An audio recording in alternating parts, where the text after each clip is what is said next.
The Dhandho Investor, The Low Risk Value Method to High Returns. Book by Mohnish Pabrai. Introduction. क्या आपने कभी सोचा है कि दुनिया के सबसे अमीर लोग अपना पैसा कैसे कमाते हैं? क्या उन्होंने एक अच्छे व्यापार बिजनेस प्लान के साथ शुरुआत की या यह उनका दिमाग है जिसने उन्हें सफल बनाया है? इस बुक में आप धंधों के बारे में सीखेंगे, जो एक सोच है जो यह बताती है कि अमीर होने के लिए आपको सबसे कम खतरा वाले बिजनेस में पैसा लगाना चाहिए। धंधों सोच से काम करने वाले लोगों की सफल कहानियों के बारे में भी आपको पता चलेगा। आपको पता चलेगा कि कैसे वो धन कमाने में कामयाब रहे जबकि उनके पास कुछ भी नहीं था। यह बुक उन सब के लिए है जो मुश्किल स्थिति में सफल बनने की कोशिश कर रहे हैं।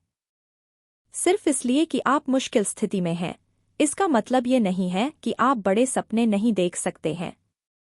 ये बुक इस बात का सबूत है कि आप इसे कर सकते हैं, आप अमीर हो सकते हैं।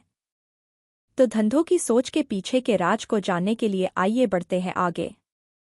पटेल मोटल धंधो। धंधो एक भारतीय गुजराती शब्द है जिसका मतलब है व्यापार बिजनेस या वो काम जिनसे पैसा कमाया जा सके। पटेल्स बिजनेस की तरफ एक अलग सोच रखते हैं। वे कम खतरा और ज्यादा पैसा कमाने पर ध्यान देते हैं। वो हमेशा प्रॉफिट लाभ को ज्यादा रखते हुए और कम रिस्क जोखिम लेने का एम रखते हैं। किसने कहा कि आपको ज्यादा पैसा कमाने के लिए बड़े खतरे उठाने होंगे?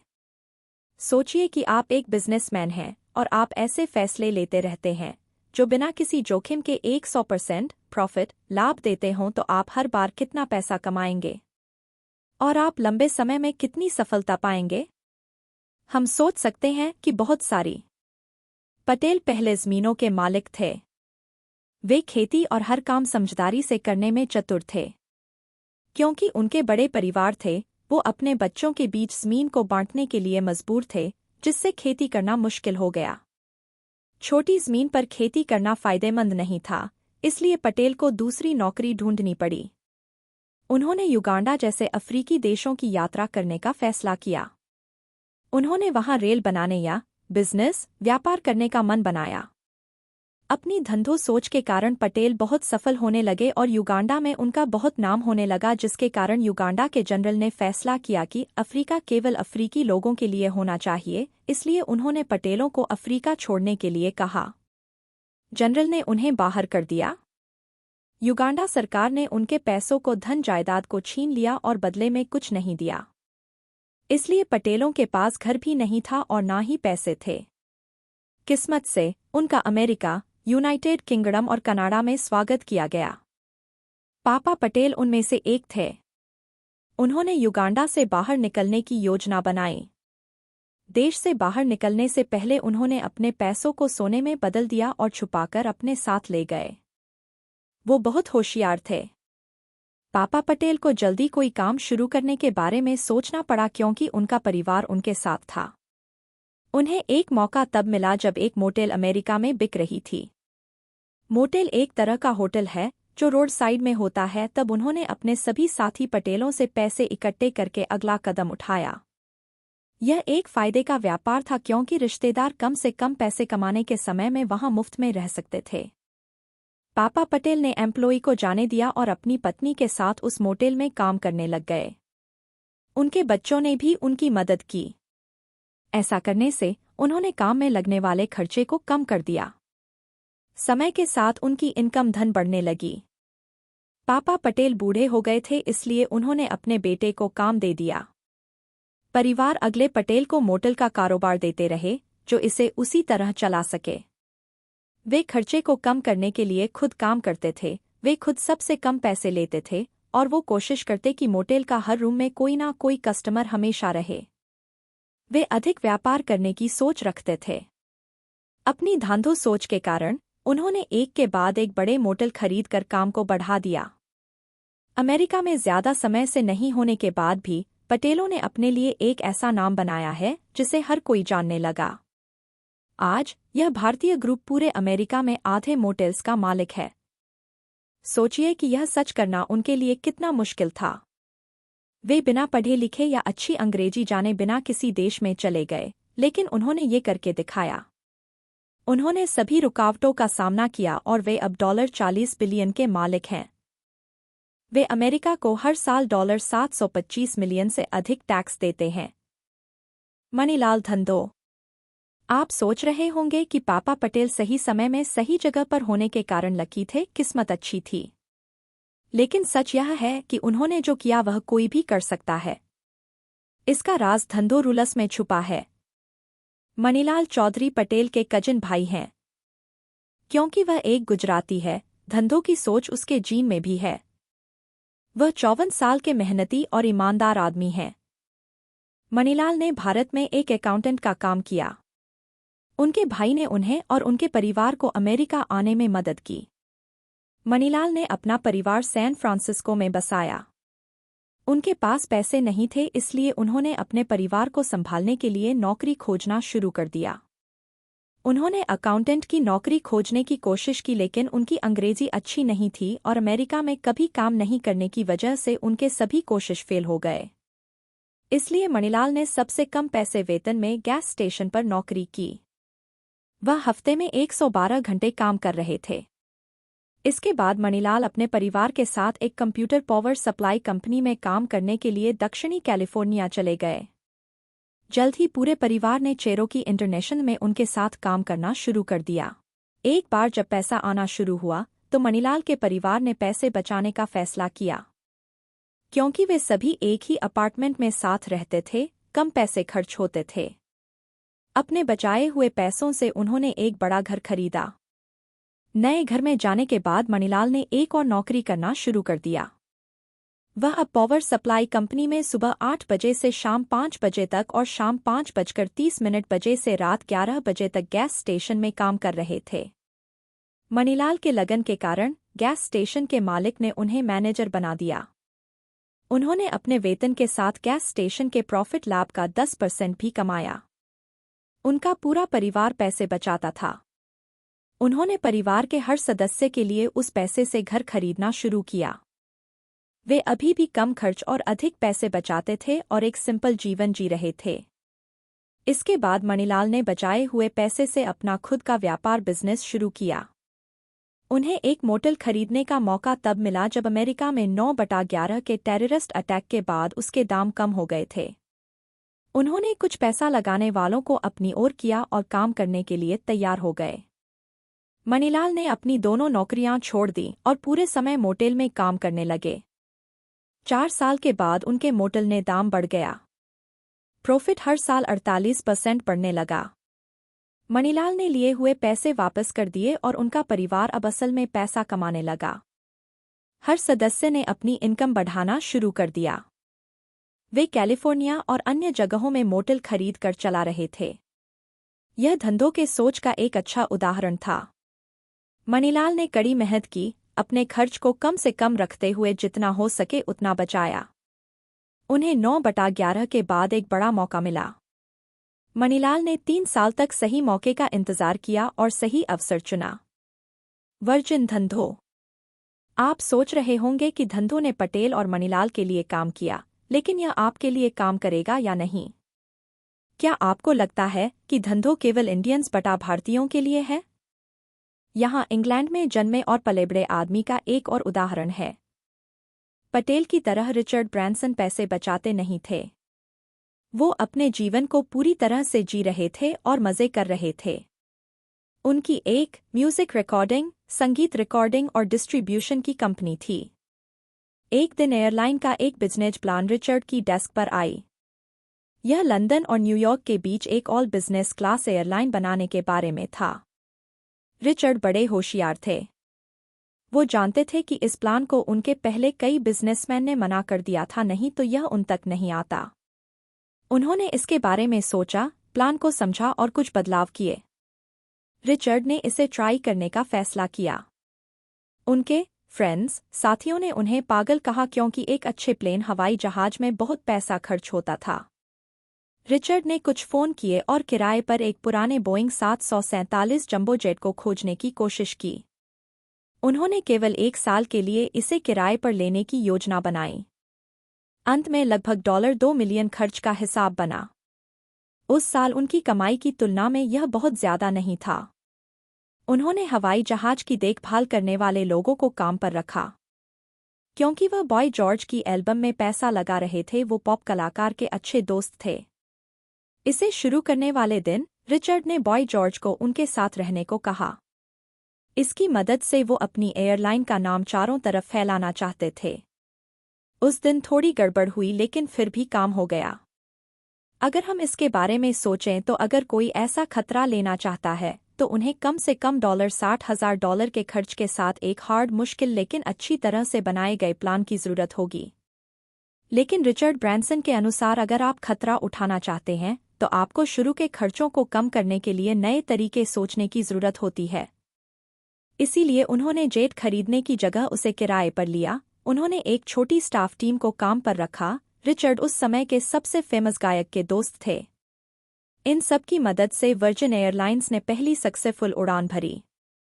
अब वर्जिन एयरलाइंस हर साल लगभग $700 मिलियन कमा रही है, और वो वहां रुके नहीं बल्कि और ये लोग आगे बढ़ गए। रिचर्ड अब ब्रिटेन में अपने प्राइवेट खुद के आइलैंड बटा द्वीप में रहते हैं। उन्हें कोई फर्क नहीं पड़ता अगर वो फेल हो जाते तो भी, क्योंकि उन्होंने बहुत कम पैसा खर्च करके बिजनेस शुरू किया था। रिचर्ड बहादुर और स्मार्ट है। जब तक आप अपने खर्च कम रखते हैं और सही अवसर का इंतजार करते हैं तो जीत पक्की है। मित्तल धंधो। आप हमारी पिछली कहानियों की सफलता से इम्प्रेस हो रहे होंगे, लेकिन ये कहानी आपको सबसे अच्छी लगेगी। आपने कभी नहीं सोचा होगा कि वर्ल्ड में सबसे अमीर लोगों में से एक धंधों की सोच पर काम करते हैं। यहाँ धंधों की सोच का एक बेहतर उदाहरण मिलता है। भारत में राजस्थान नाम का एक रंगीन शहर है। इस शहर में मारवाड़ नाम का एक स्थान है। मारवाड़ के लोग धंधों की सोच पर काम करते हैं। इस शहर से निकले सफलता का एक उदाहरण लक्ष्मी मित्तल हैं। वह एक बिजनेसमैन है जिन्हें 2015 में इस दुनिया पर तीसरे सबसे अमीर आदमी के रूप में स्थान दिया गया था। भले ही शुरू में उनके पास कुछ नहीं था, लेकिन अब वो $20 बिलियन के मालिक हैं। वह ऐसा करने में कैसे सफल हुए? 1972 में लक्ष्मी मित्तल ने इंडोनेशिया में एक स्टील मिल में पैसा लगाकर शुरुआत की। उन्हें समस्याओं का सामना करना पड़ा, क्योंकि स्टील बिजनेस में पैसा लगाना सबसे मुश्किल है। आप रॉ मटेरियल का खर्च या सामान के खर्च को कंट्रोल नहीं कर सकते, इसलिए वह एक ऐसा बाजार था जिसमें कभी भी कुछ भी बदल सकता था। इन सभी रुकावटों के बाद भी मित्तल ऐसा बिजनेस बनाने में कामयाब रहे जो दुनिया में सबसे सफल स्टील बिजनेस में से एक बन गया है। उन्होंने बस सही चांस बटा मौके का इंतजार किया, फिर उन्होंने अपनी जीत का कदम बढ़ाया। जो नहीं जानते उन्हें बता दें कि मित्तल कजाकिस्तान में कारमेट स्टील प्लांट को खरीदने में कामयाब रहे, जो पैसों की कमी की वजह से बर्बाद हो चुकी थी। खराब हालत की वजह से मालिकों ने उसे सस्ते दाम पर बेच दिया। कारमेट को चलाने के 5 साल बाद मित्तल ने बहुत लाभ कमाया। फिर उन्होंने रोमानिया में एक और स्टील प्लांट को कम पैसों में खरीदा। फिर उन्होंने मेक्सिको में एक और प्लांट खरीदा। मित्तल का एम सबसे कम खर्च के साथ एक बड़े बिजनेस को शुरू करने का था। इसलिए उन्होंने सही समय पर सही मौकों को चुना। और यही बात हमें ध्यान रखनी है। धंधों सोच की बनावट ढांचा। हम इस बात पर और आगे बढ़ रहे हैं कि कैसे धंधों की सोच रखने वालों ने बिना कुछ खर्च किए लाखों डॉलर कमाया है। यह साफ था कि सफल बिजनेस बनाने के लिए ज्यादा पैसे लगाने की जरूरत नहीं है। उन्होंने यह कैसे किया? इस बार चैप्टर में आप उन सभी रूल्स नियमों के बारे में जानेंगे जो हर धंधों बिजनेसमैन ने फॉलो किए हैं और अपना नाम ऊंचा किया है। 9 नियम हैं जिनके बारे में आपको पता होना चाहिए।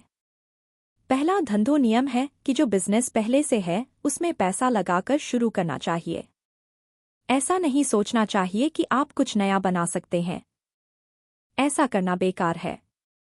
आपको स्मार्ट होना चाहिए और सबसे कम खतरा के साथ शुरू करना चाहिए।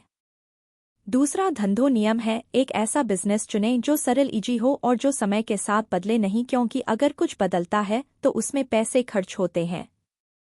इसलिए ऐसे बिजनेस से बचना चाहिए जो कभी भी बदल सकता हो। जैसा कि पापा पटेल के मामले में, उन्होंने मोटल को खरीदना ठीक समझा, क्योंकि मोटल में नए सामान या नया काम की जरूरत नहीं होती है। मोटल में सिर्फ सोने की जगह चाहिए। यह एक सेफ बिजनेस है। तीसरा धंधो नियम है कि आपको सही समय और अच्छे मौकों का इंतजार करना चाहिए। बाजार में जो कुछ भी है बस उसे न खरीदें, ध्यान से देखें, शांत रहे और सबसे सस्ती कीमत को ढूंढें। कम दाम उन बिजनेस के होते हैं जो बंद होने वाले हैं, इसलिए उन पर ध्यान दीजिए। चौथा धंधो नियम है कि ऐसा बिजनेस ढूंढें जो लंबे समय तक टिक सके। लंबे समय तक रहने के लिए कुछ खास करने की जरूरत होती है, कुछ ऐसा जो कोई और नहीं कर सकता। पटेल के केस में पापा पटेल खुद काम करते थे और दूसरों के मुकाबले सबसे कम दाम लेते थे, इसलिए वो किसी भी दूसरे मोटल से अधिक पैसा कमाते थे। पांचवां धंधो नियम है कि आपको पता होना चाहिए कि कब सही फैसला करना है। आपको सावधान रहना चाहिए, कठिनाई संकट के बारे में बिना सोचे बिजनेस शुरू नहीं करना चाहिए। सबसे कम खर्च पर शुरू करना और प्रॉफिट लाभ दिलाने वाले बिजनेस के बारे में सोचना धंधो सोच रखने वालों के खास गुण हैं। छठा धंधो नियम है आर्बिट्रेज पर ध्यान देने की जरूरत। समान व्यापारों के बीच दाम के अंतर से लाभ कमाना आर्बिट्रेज कहलाता है। उदाहरण के लिए, जैसे कि कोई चीज किसी देश में अधिक दाम पर बिकता है देश बी के मुकाबले, तो देश बी से चीज खरीद कर देश में बेच सकते हैं। इस तरह से बिना कोई पैसा खोए प्रॉफिट लाभ मिलता है। सातवां धंधो नियम है उन बिजनेसेस व्यापारों को खरीदना जो अपने असल कीमत से कम दाम पर मिलें। यह एक सेफ फैसला है। अगर आपका बिजनेस भविष्य में फेल हो जाता है तो भी आपको बहुत नुकसान नहीं होगा। आठवां धंधो नियम है उन बिजनेसेस व्यापारों की तलाश जिनकी कीमत उनकी असली ताकत की तुलना में कम हो। हम मार्जिन ऑफ सेफ्टी के बारे में बात कर रहे हैं। यदि आपका बिजनेस व्यापार ठीक से चला तो वह अच्छा है, यदि नहीं तो यह भी अच्छा है क्योंकि आपने इसे चलाने के लिए केवल एक छोटी सी कीमत खर्च की है। पापा पटेल के एग्जाम्पल में उदाहरण में उन्होंने अपना मोटल तब शुरू किया जब इकॉनमी अर्थव्यवस्था खराब थी। गैस की कीमत बहुत अधिक थी और भविष्य के बारे में कुछ पता नहीं था, लेकिन उन्हें पक्का यकीन था। उन्होंने खर्च कम करने के लिए सब कुछ किया ताकि वह दूसरे मोटल से कम दाम रख सकें। गैस की कीमत अधिक होने पर भी वह प्रॉफिट लाभ कमा रहे थे। गैस की कीमत कम होने की स्थिति में सोचिए कि वह कितने पैसे कमाते होंगे। यह जीत का एक सबसे अच्छा एग्जाम्पल उदाहरण है और मार्जिन ऑफ सेफ्टी का भी। नवा धंधो नियम है कुछ नया शुरू करने से बचना चाहिए। यह विचार अच्छा लग सकता है, लेकिन इसमें सफलता की गारंटी नहीं है। उन लोगों के रास्तों पर चलकर शुरू करना ठीक है जो सफल हुए हैं, क्योंकि अगर ऐसा कोई कर सकता है तो आप भी उनके रास्ते पर चलकर वही कर सकते हैं। अगर पुराना तरीका सेफ है और अमीर बनाने की गारंटी देता है तो कुछ नया करने के बारे में सोचने की जरूरत नहीं है। धंधो 101 जो व्यापार पहले से हैं उनमें पैसा लगाना। पिछले पार्ट चैप्टर में धंधो सोच के प्रिंसिपल्स नियमों के बारे में बताया गया था। आगे इसके बारे में हम और अधिक समझेंगे। शेयर बाजार का मतलब है जो व्यापार पहले से है उसमें आप कुछ शेयर खरीदते हैं। एग्जाम्पल उदाहरण के लिए, यदि आप पापा पटेल मोटल में शेयर खरीदते हैं तो आप उसके पार्टनर होंगे और आप उतना ही प्रॉफिट लाभ कमाएंगे जितना कि वो कमाते हैं। शेयर बाजार में पैसा लगाने से प्रॉफिट लाभ होता है। पहला कि ये एक पूरा बिजनेस खरीदने से अच्छा है जहां आपको बिजनेस व्यापार खुद चलाना होता है। वह बहुत मेहनत का काम है। लेकिन यदि आप जो बिजनेस व्यापार पहले से है उसमें स्टॉक खरीदते हैं तो आप कोई असली काम किए बिना लाभ कमाते हैं। यदि आपके जीतने के चांस हैं और आप एक शेयर में पैसा लगाते हैं जो प्रॉफिट लाभ दे सकता है तो आप बहुत पैसा कमा सकते हैं। ये बिजनेस की जानकारी आजकल इंटरनेट पर मिल जाती है। आप उनमें पैसा लगाने की कोशिश कर सकते हैं। किसी बिजनेस व्यापार में स्टॉक लेकर पार्टनर बनने से पैसा कमाना सबसे आसान तरीका है। आपको एक बिजनेस के लिए प्लान नहीं बनाना होगा, लोगों को काम पर नहीं रखना होगा या बिजनेस व्यापार नहीं चलाना होगा। आपको बस अपना दाव लगाना है। आप उन शेयरों को खरीद सकते हैं जिनके दाम $10 से कम हैं और ये पक्का है कि आप भविष्य में इससे अधिक कमाएंगे। धंधो 102 सिंपल बिजनेस में पैसा लगाना। शेयर बाजार में पैसा लगाने से पहले आपको अपने आप से पूछना चाहिए, मुझे कैसे पता चलेगा कि मैं सही कीमत पर खरीद रहा हूँ? क्या पता शायद मैं इस व्यापार की कीमत से अधिक पैसा लगा रहा हूँ या नहीं? ज्यादा गिनती करने से बचने के लिए धंधों का तरीका उन बिजनेस व्यापारों पर ध्यान लगाना है जो सिंपल सरल हैं। सिंपल साधारण से क्या मतलब है? वो व्यापार जिनको समझने के लिए कैलकुलेटर की जरूरत नहीं है, लेकिन ये साफ पता है कि वो अच्छे हैं। आपको बस एक पेपर और पेन चाहिए, ये कैलकुलेट गिनती करने के लिए कि भविष्य में कितना लाभ और खर्च होगा। यदि इससे अधिक पता करने की जरूरत है तो आपको इस परेशानी से बचना चाहिए। पैसा लगाने के लिए सिंपल बिजनेस सबसे अच्छा होता है। एग्जाम्पल, उदाहरण के लिए पापा पटेल ने मोटल खरीदा और सिंपल कैलकुलेशंस की। वो जानते थे कि भविष्य में कितना पैसा कमाएंगे और कितना खर्च हो सकता है, इसलिए वे खर्च को कम करने में कामयाब रहे और वो अपने हिसाब से ज्यादा कमाने लगे। धंधों की सोच सरलता पर बनी है।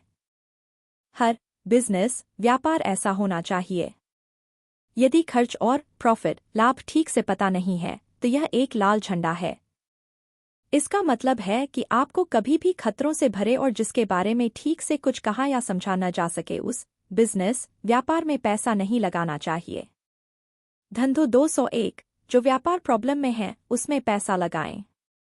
बिजनेस व्यापार की कीमत कभी समान नहीं होती है। कीमत अधिक या कम होती रहती है क्योंकि बाजार पर लोगों और सिचुएशंस स्थिति का असर होता है। इसलिए आपको स्मार्ट होना चाहिए और सही मौके का इंतजार करना चाहिए। बिजनेस खरीदने में जल्दी न करें, थोड़ी देर इंतजार करना चाहिए। एक और सस्ता और अच्छा सौदा आपके रास्ते में आ सकता है। जब किसी बिजनेसमैन को लगता कि अब शायद प्रॉफिट लाभ कम होगा तो वह कम कीमत पर व्यापार को बेच देता है। उस अवसर को चुनें और बिजनेस व्यापार खरीद लें। यदि आप ऐसा नहीं करते हैं तो बिजनेसमैन अपना मन बदल सकता है।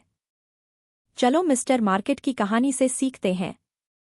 वह एक मन से बनाया हुआ किरदार है जिसे बेंजामिन ग्राहम ने बनाया था। ग्राहम सबसे ज्यादा बिकने वाली किताब इंटेलिजेंट इन्वेस्टर के लेखक हैं। मिस्टर मार्केट स्टॉक ट्रेडिंग का काम करता है और पूरा दिन स्टॉक को खरीदता और बेचता है। मिस्टर मार्केट तुरंत फैसला करता है। जब कीमत कम हो रही हो तो वह अपने शेयरों को जल्दी से बेच देता है।